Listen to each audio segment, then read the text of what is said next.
পোশাকি নাম শ্রীধাম মন্দির। অ্যাকচুয়ালি এটা সর্বধর্ম সমন্বয়। সনাতনীদের সব দেবদেবী এই মন্দিরে আছে। লোকমুখে প্রচলিত 12 শিবের মন্দির। 12টা শিব এখানে আছে। কোথায়? বিস্তারিত জানার জন্য আপনারা ভিডিওটা দেখতে থাকুন। সঙ্গে আমি সরজিৎ। আপনারা দেখছেন চন্দনা ট্যুর ব্লগস। জায়গাটা লস্করপুর, পেয়ারা বাগান। আবার কামালগাজীর থেকে যদি আপনি যান রামচন্দ্রপুর পূবালী গার্ডেন, সোজা চলে যাবেন, ডান দিকে ঘুরেই আপনার বাঁ হাতে মন্দিরটা পড়বে।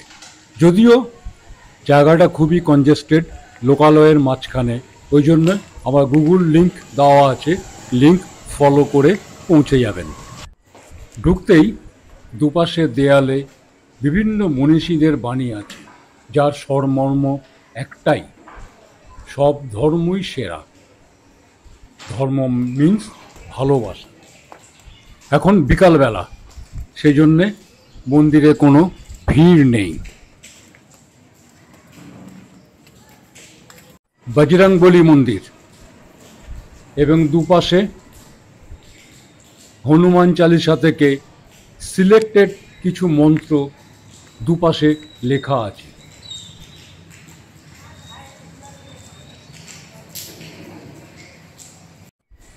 বজরংবলীর পাশেই রাধাকৃষ্ণ মন্দির। আমি আগেই বলেছিলাম যে সনাতন ধর্মের যত দেব দেবী আছেন সবাইকে আপনি এখানে এক এক করে দেখতে পারবেন। জয় ঠাকুর।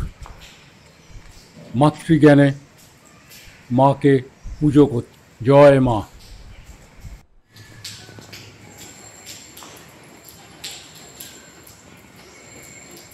মায়ের বরাভয় ও আশীর্বাদ প্রাপ্ত হন।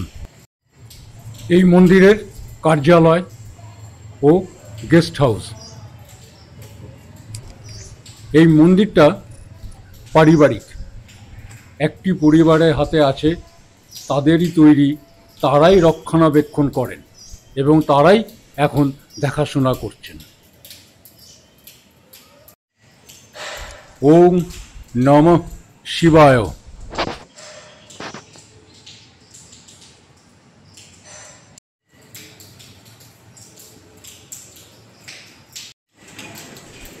জয় মা মনসা, আমাদের রক্ষা করো।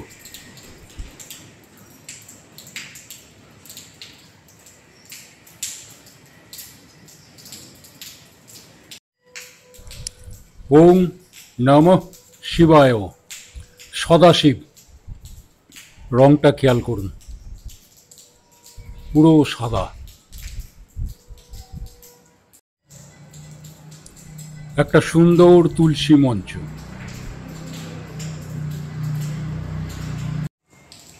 মূল যে মন্দিরটা সেটা গ্রাউন্ড লেভেল থেকে একটু উঁচুতে। চলুন আস্তে আস্তে সেই মন্দিরে আমরা সিঁড়ি ভেঙে উঠি।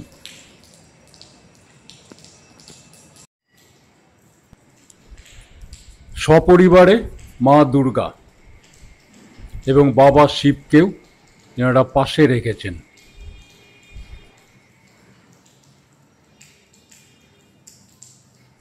নিত্য পুজো হয়, সেটা দেখেই বোঝা যাচ্ছে।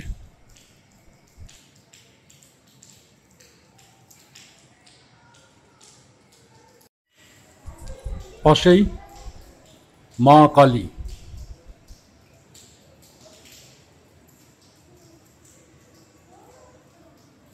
তার পাশেই মা শীতলা।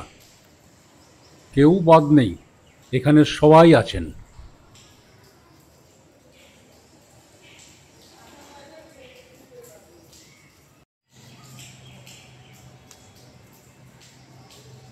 আমি শুরুতেই বলেছিলাম 12 শিব মন্দির বা 12 শিবের মন্দির। এবারে গুনতে থাকুন।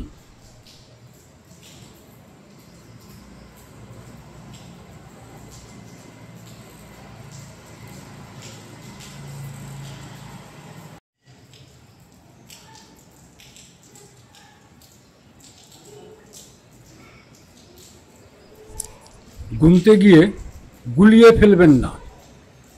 আমি একটা একটা করে দেখাচ্ছি বলে গুনতে অসুবিধা হচ্ছে। আমি সবগুলোকে একসঙ্গে দেখাচ্ছি, তাহলে আপনাদের গুনতে সুবিধা। আপনারা দেখছেন শ্রীধাম মন্দির। 1 2 3 4 5, এপাশে 6 7 8 9 10, 12 কি করে হলো? আসুন ব্যাখ্যাটা দিচ্ছি। একটু আগেই দেখালাম, যেটা এখন ইনসেটে দেখতে পাচ্ছেন, 11 12। হিসাব মিলল তো? এটা একটা সাইড গেট, এখান দিয়েও যাওয়া আসা করা যায়। তো গেটের চেহারা দেখে মনে হচ্ছে এটা এখন ব্যবহার হয় না। একজন স্থানীয় বাসিন্দা, তিনি মন্দিরে এসছেন, ওনার সঙ্গে আলাপচারিতায় জানতে পারলাম, উনি আঙুল দিয়ে যেটা দেখাচ্ছেন, যে এই মন্দিরের যারা ওনার, যাদের মন্দির, তার বসতবাটি এই সামনেই, মানে পাশেই, যেটা উনি আঙুল দিয়ে দেখাচ্ছেন। আমি আপনাদের কাছে ক্ষমা চেয়ে নিচ্ছি, একটু ভুল করে ফেলেছি। ভুলটা কি? নন্দী মহারাজকে আমি খেয়াল করিনি। বাবাকে গুনতে গিয়ে, বাবাকে দেখতে গিয়ে নন্দী মহারাজকে আমি উপেক্ষা করে গিয়েছিলাম। এটা আমার প্রচণ্ড অন্যায়। সমস্ত দেব দেবীর দর্শন সেরে এবারে মন্দিরটাকে একটু ওয়াইড অ্যাঙ্গেলে একটু ঘুরে ঘুরে দেখি।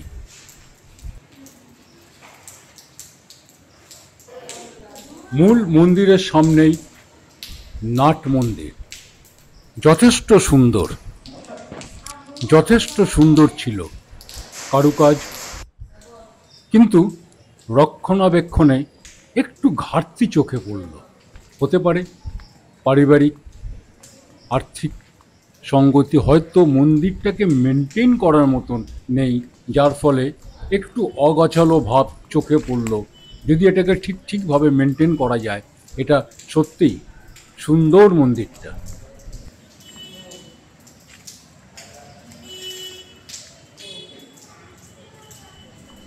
হয়তো টাইলস, মার্বেল, ঝাঁ চকচকে আলোর ঝলকানি নেই, কিন্তু যে কোনো অনুষ্ঠানে, আমাদের হিন্দুদের যে কোনো অনুষ্ঠানে এখানে ভিড় উপচে পড়ে।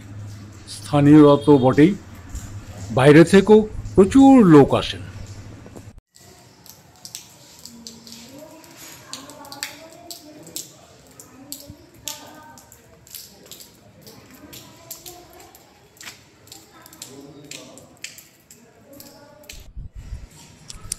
এক এক করে সমস্ত দেব দেবী যারা আছেন, বাবা শিব থেকে শুরু করে, ও সরি, আমি আবার ভুল করে ফেলছিলাম, জয় নন্দী মহারাজ, ওম নমঃ শিবায়, সব দেবদেবীদের এক এক করে আবার প্রণাম করে বাইরের দিকে আসছি। দেখতে থাকুন সমস্ত দেবদেবীদের। শেষে আবার মনে করে দিই, শ্রীধাম, লস্করপুর, পেয়ারা বাগান, গড়িয়া।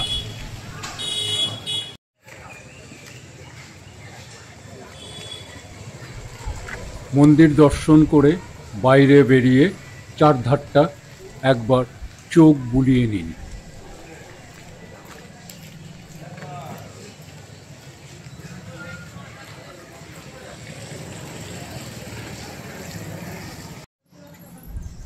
বাইরে থেকে মন্দিরের সামনেটা দেখালাম, এবারে মন্দিরের যেটা চৌহদ্দি, বিশেষ করে যদি আপনারা রামচন্দ্রপুর পূবালী গার্ডেন দিয়ে আসেন, যেরকম যে রাস্তা দিয়ে আমি এসেছি, সেইটা একবার চোখ বুলিয়ে নিন চারদিকটা, তাহলে চিনতে সুবিধা হবে।